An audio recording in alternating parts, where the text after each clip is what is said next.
Imagine this.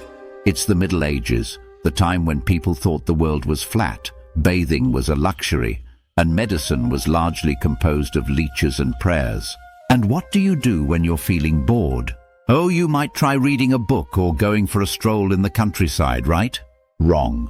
You grab a pitchfork, light a torch, and go hunt down some witches. After all, what's more fun than a good old witch trial? The medieval witch hunts, those golden years of superstition, ignorance, and mass hysteria, were not just a pastime, but for some, a full-blown sport. The witch craze swept across Europe from the 15th to the 18th century, with people convinced that witches were not only real, but lurking behind every corner, ready to cast curses, ride broomsticks, or, heaven forbid, make a pot of soup taste a little off. It was a time when the church and the state were on the same page about the absolute necessity of eradicating those who had the audacity to be different. Witches, in the minds of medieval Europeans, were far from misunderstood eccentrics. They were agents of Satan, holding secret midnight meetings where they danced naked in the moonlight and plotted the downfall of Christendom.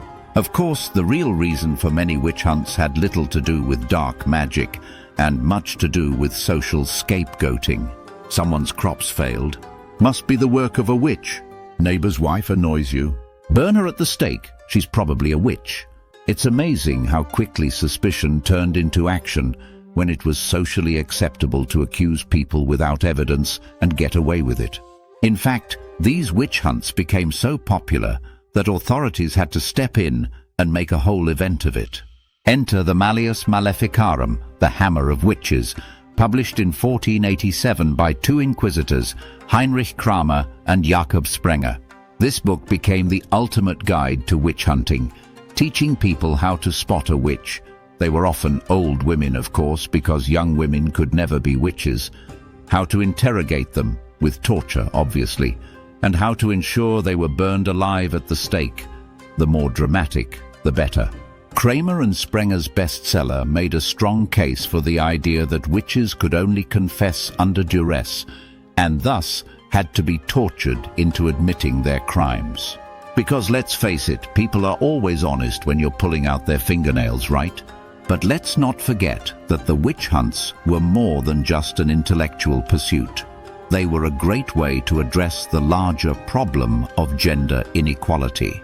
Let's face it, it's far easier to point to women as witches than, say, blaming society's problems on a lack of proper sanitation or the constant threat of Viking raids. Women, particularly those who were widowed, poor, or simply too independent, were prime candidates for witchcraft accusations. After all, a woman who spoke her mind or lived alone clearly wasn't conforming to societal norms. If she didn't fit in, well, she might just be a witch. And since society was only too happy to dispose of inconvenient women, the witch hunts were a perfect solution to this problem.